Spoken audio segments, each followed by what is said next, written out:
Ish les Warriors, j'espère que vous avez la forme. Allez, je quitte maintenant Kuala Lumpur pour la Thaïlande et rejoindre des élèves dont Mohamed Oumer qui va disputer un combat vedette dans un stadium qui a été élu meilleur stadium 2017 de Thaïlande.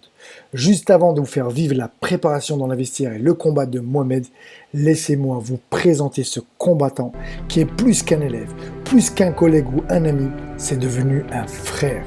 Mohamed est un mec formidable avec des grandes valeurs humaines, champion sur le ring et champion dans la vie. Il débute la boxe à la team à 18 ans et maintenant il en a 28. Avec un rêve, celui de devenir champion à l'UFC. Mais ce rêve prit fin très rapidement avec une défaite pour son premier combat en pancrace où il perdit en moins d'1 minute. C'est alors qu'il décide de se consacrer uniquement à la boxe thaï et au K1. C'est là qu'un champion est né. Mohamed s'entraîna tous les jours comme un acharné et très rapidement les résultats apparaissent avec des titres de champion de France, champion d'Europe et champion du monde. Mohamed aujourd'hui boxe dans le monde entier et dans les galas prestigieux. Oumer qui revient avec un coup de coude en contre. Allez, encore un petit crochet. Oumer. Allez, dans le bas-ventre. Encore dans le visage. Mohamed le soin. Par manque de temps, je ne peux plus m'occuper des compétiteurs. Je gère maintenant que les internationaux. Et c'est donc naturellement que j'ai confié et donné la responsabilité à Mohamed d'entraîner les compétiteurs de la team. Et il a réussi à former une véritable armée de champions. Il s'occupe d'eux comme un véritable grand frère et fait un super travail. En plus d'être un bon combattant, c'est un super coach. Mohamed est un garçon grand cœur avec beaucoup de valeurs humaines telles que le respect, la générosité, la serviabilité. Ish les Warriors, j'espère que vous avez la forme. Allez, je vous emmène aujourd'hui dans les coulisses, dans l'envers du décor, juste avant de monter sur un ring en Thaïlande. Donc là, on est dans le 4e plus grand stade de Thaïlande. Et voilà, j'ai 3 élèves de la team Esbiri qui vont combattre. Donc il y a Joe, il y a Ashraf et Mohamed Oumer qui va combattre le combat vedette. Voilà.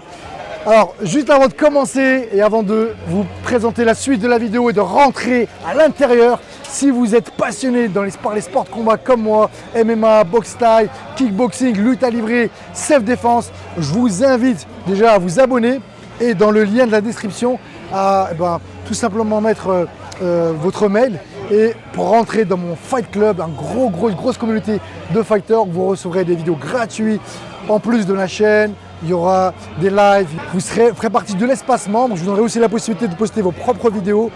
Voilà, on fera des rencontres, des événements. Bref, inscrivez-vous dans la barre de description et abonnez-vous si ce n'est pas déjà le cas. Allez, restez avec moi, c'est parti. C'est maintenant! Let's go! Donc là, l'ambiance va être de feu. Ça va être guichet fermé. Les gens arrivent encore en masse. Ça va être une super ambiance. Allez, sans plus attendre, on va aller se diriger dans le vestiaire des combattants.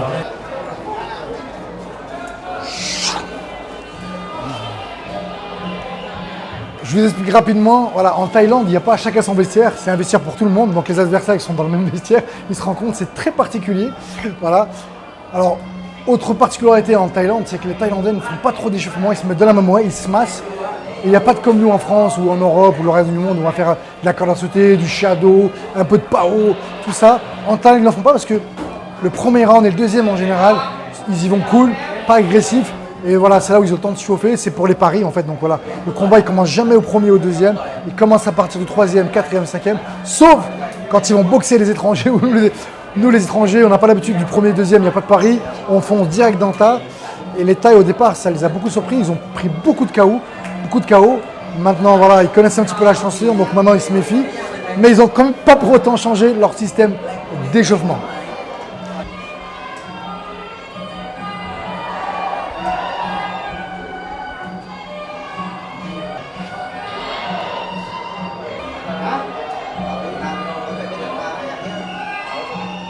Voilà notre futur espoir aussi, Joe. Comment il combat Joe? Quel âge? 18 ans, pour ce combat. Attends, faut que tu parles près du micro. Quel âge? J'ai 18 ans. Il vient juste d'avoir 18 ans, 12 combats professionnels. Et là, il fait un combat, ça va être chaud bouillant.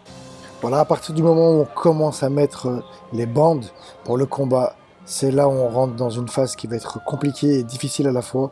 C'est cette attente. Le boxeur va être partagé entre l'excitation, l'envie de monter sur le ring rapidement, de s'exprimer, et en même temps la peur de perdre, de ne pas être à la hauteur, de prendre un KO, de se faire mal.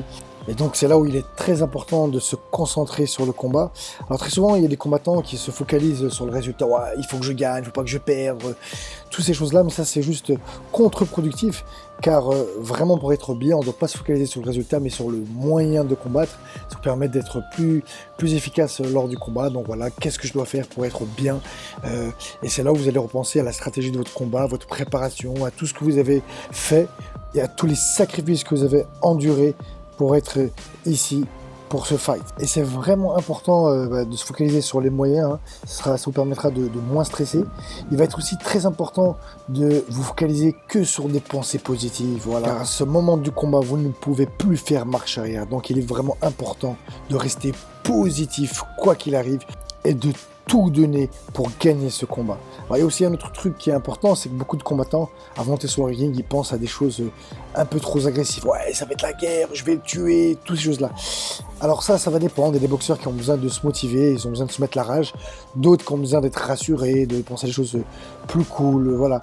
Mais n'oubliez pas le pourquoi du comment. Si vous êtes combattant, c'est avant tout un plaisir.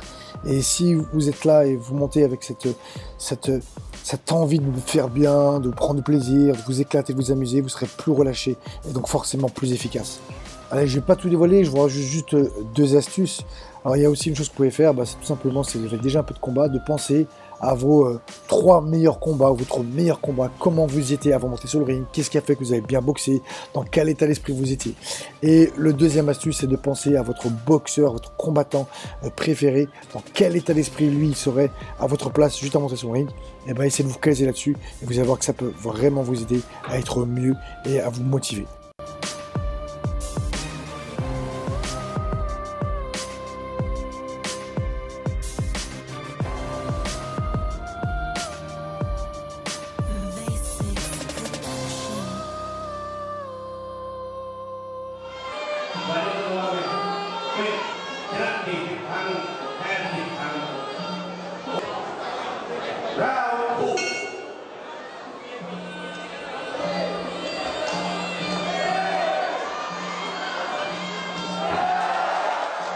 Alors comme je vous l'ai dit tout à l'heure, en Thaïlande, le premier et le deuxième round ne comptent pas dans le jugement, donc ils servent complètement à rien, c'est juste pour les paris et s'échauffer.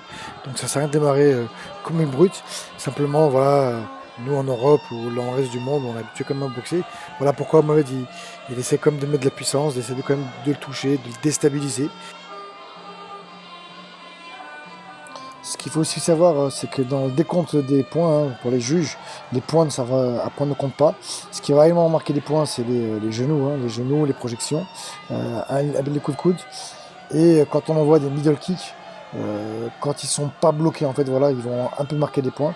Mais ce qui va vraiment marquer des points, c'est le corps à corps. Voilà pourquoi on voit beaucoup de clinch dans les combats de boxe thaï. Voilà, donc voilà pourquoi Mohamed met une pression. Alors vous avez pu voir encore qu'il ne bloque pas les low kicks. Mohamed il a une particularité, c'est qu'il a des low kicks qui sont puissants, qui sont lourds et qui font mal. Donc voilà pourquoi il essaie d'insister. Voilà, attention là au coup de coude du Thaïlandais qui est dangereux. Voilà, donc les Thaïs, ils ont un système de boxe où ils sont des fois pas trop agressifs. Ils vont mettre des coups et puis ils vont attendre. Voilà, ils cherchent beaucoup la faute de l'autre pour projeter, pour saisir. Voilà pourquoi il y a des fois beaucoup d'attente dans les combats de Thaï. Alors les Thaïs arrivent, là vous avez vu, là il est en mode attente, il observe et il cherche la faille de Mohamed. Alors que voilà, dans le reste du monde, nous on cherche plus à toucher et à marquer ses points. Les Thaïs, eux, ils vont chercher le point faible, mais ils vont surtout chercher l'erreur de l'autre. Voilà, encore Mohamed qui insiste sur les low kicks. Bon, je vais vous le commenter, hein. Vous me direz dans les commentaires si ça vous a plu ou pas, et on pourrait refaire pour d'autres combats, décortiquer des combats de MMA, de boxe thaï. Voilà les projections de Mohamed Oumer. Voilà le thaï qui tient à distance Mohamed front kick. Voilà, qui recule, qui gère. Voilà, on n'est que dans le deuxième, donc le thaï il force pas trop la mise. Mais il ne faut pas trop qu'il prenne confiance. Alors encore un low kick qui a été mis, pas bloqué par le taille.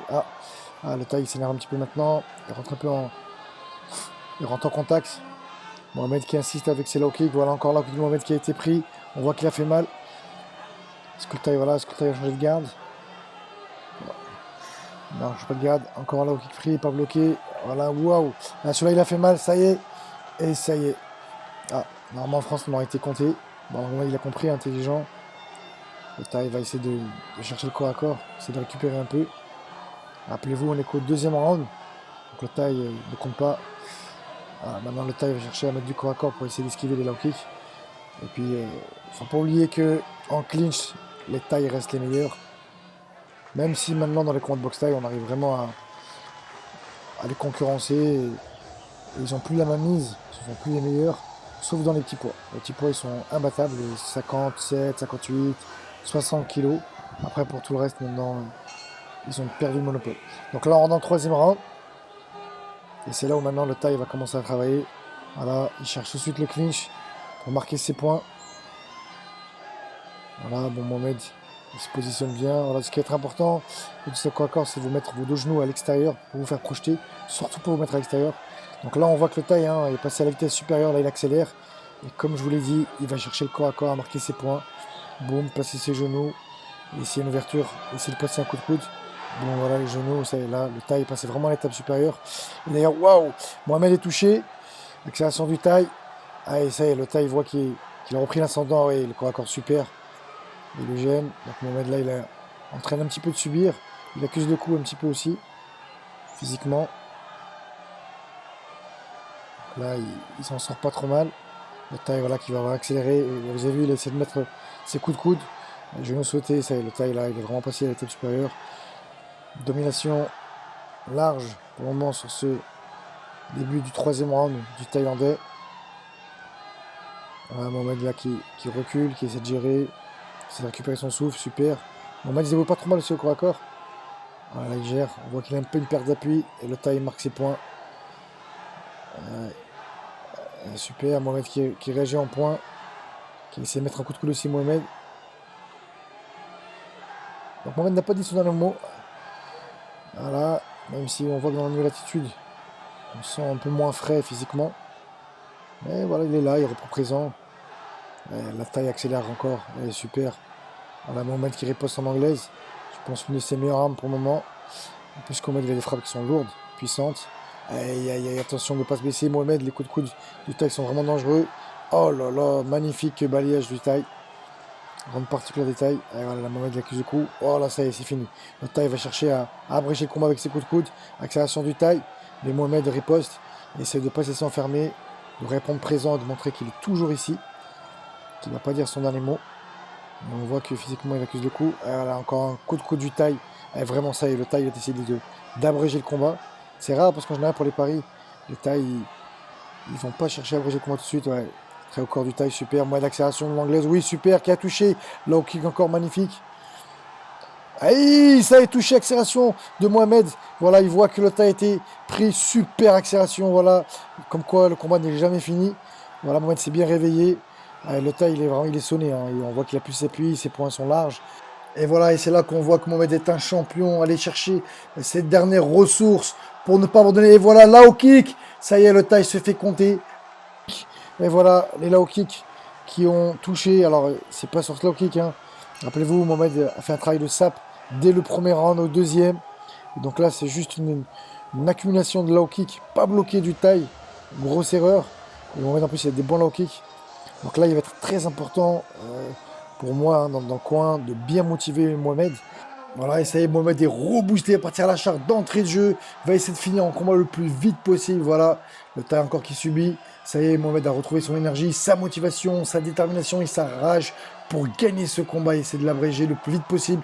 Encore super low kick de Mohamed. Ça y est, le taille n'y est plus. Regardez, il cherche même plus quoi à corps. Il attend, il subit. Ça y est, il attend la fougue. Et là, ça prouve que mentalement, il est plus du tout dans le combat. Voilà, il cherche encore comme malgré tout une petite erreur, mais au lieu de chercher à coller Mohamed, voilà, ça y est, là c'est fini. C'est terminé, arrêt du combat par low kick. Super travail de Mohamed. Je vous garantis, on dirait pas là sur les vidéos, mais quand on est sur place, c'est impressionnant l'impact des coups.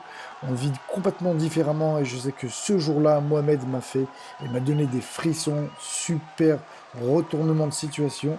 Voilà, même s'il n'était pas vraiment en danger, juste en difficulté lors du troisième round. Voilà mes warriors, j'espère que ça vous a plu. Comme d'habitude, un commentaire, laissez-moi un pouce bleu. Vous êtes très peu nombreux à me mettre des pouces bleus, franchement ça c'est pas cool.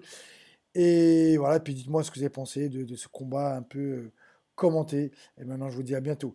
Ish!